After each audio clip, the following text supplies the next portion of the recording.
But today is the last of our series on Judges. What, no? Oh, no? Okay, fair enough. We have only looked at a few of the Judges in this series, and there are others in the Bible, but many of them barely get a mention. Sometimes it's just along the line of such and such judged Israel for X number of years, or such and such killed X thousand whatevers and judged Israel for X number of years.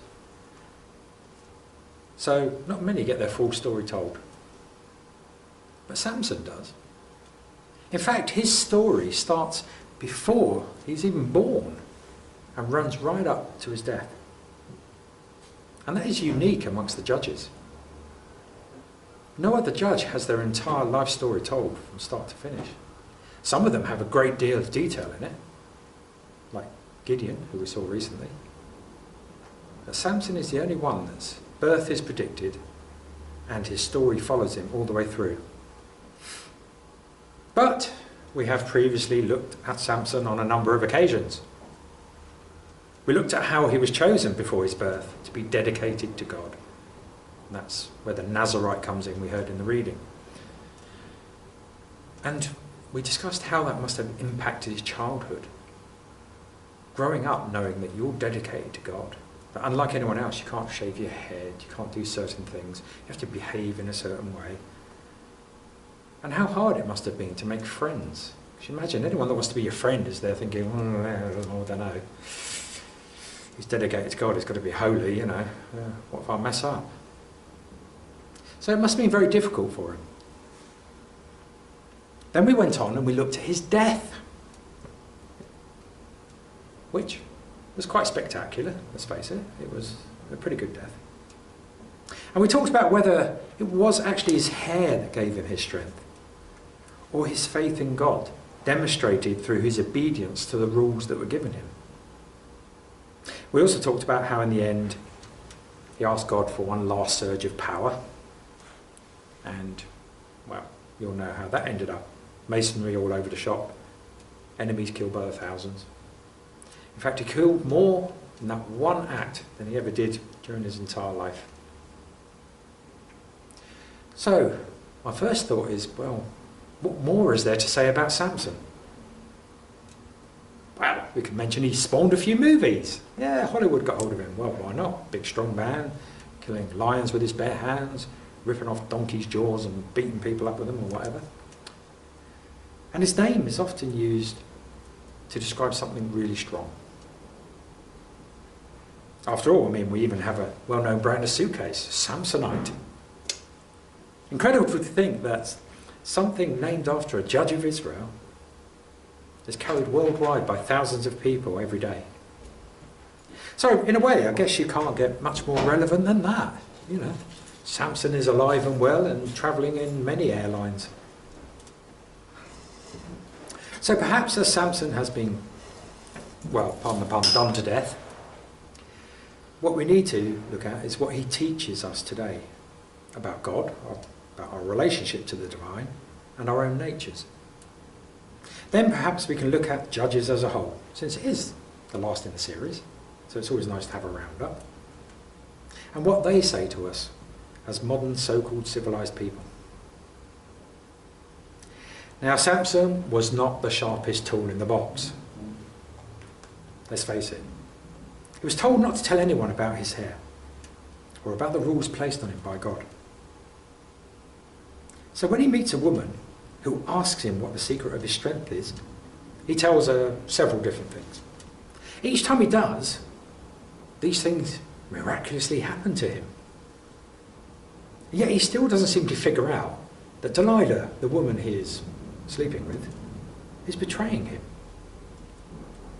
Now, I don't know about you, but, you know, after the first time, you'd have thought, oh, that's a bit unfortunate. Second time, oh, that's a bit of a coincidence. Third time, oh, come on. The only person he sent it to is Delilah. It's a bit obvious. And I dare say if he'd been around these days and had watched any modern TV, he'd have seen some crime drama and figured it out in short time.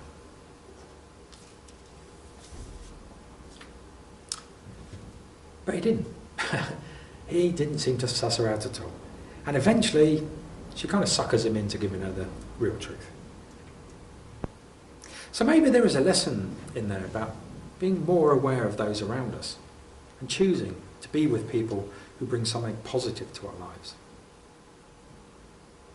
And also maybe about not being too complacent, so caught up in our own strengths or abilities that we basically feel invincible, feel like we can do anything, feel powerful or in control, feel like the boss.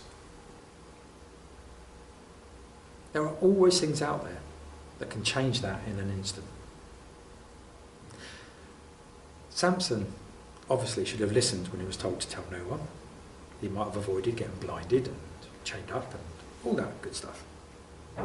But as time went by, he lapsed. And he moved away from following God's call and began to listen to his ego and those around him. After all, he was an incredibly strong man. He did amazing things.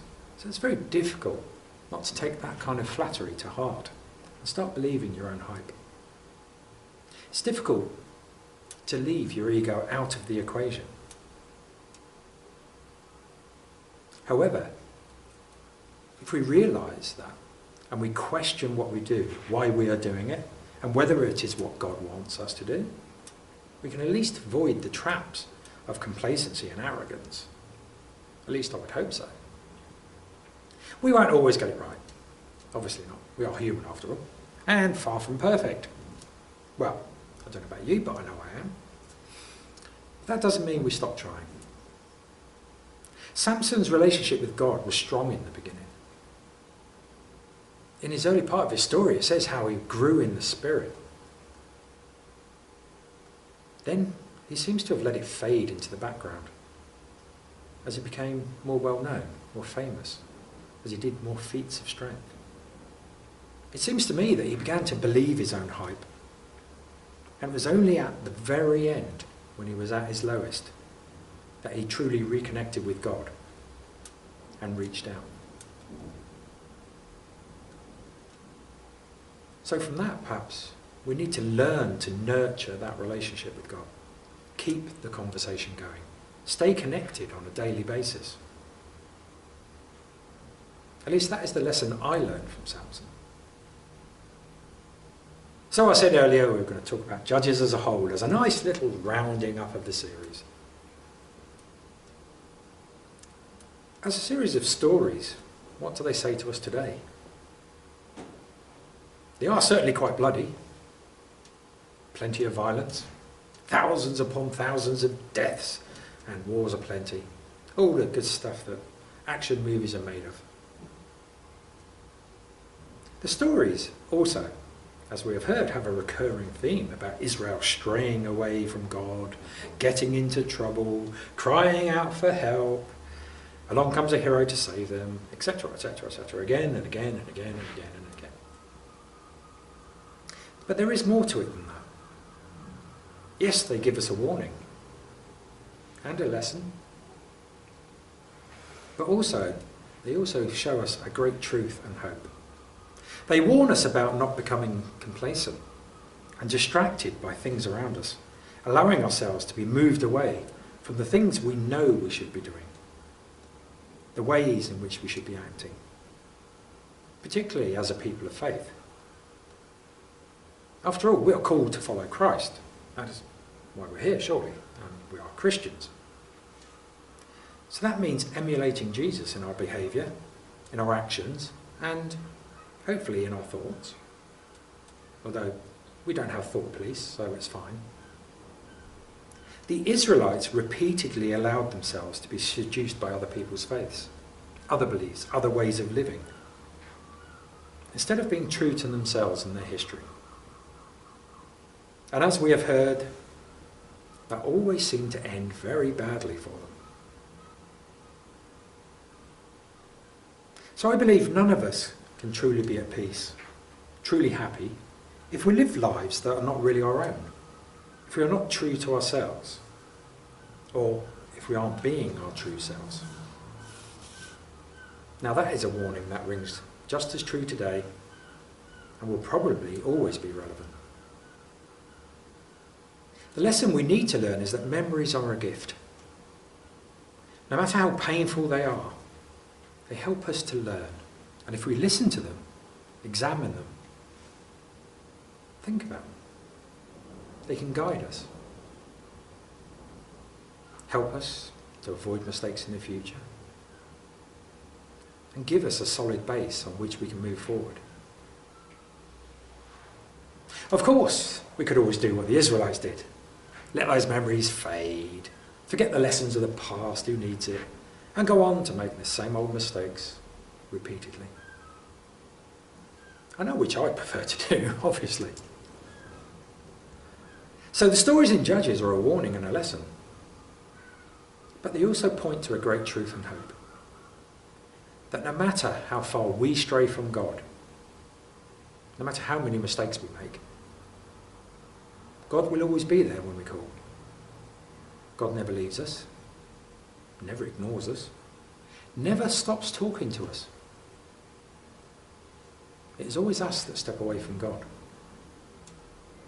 Now to me, that allows me to face each new day with hope and to live into the truth of God loving each and every one of us just as we are. So I believe that is the great truth that Judges teaches us. But now comes the hard part, because it's up to us to live it. It's up to us to share it, to make it known and make it relevant for today. Then perhaps the hope contained in these stories from a much simpler time can be realised in this modern, mad, confused world. Thank you.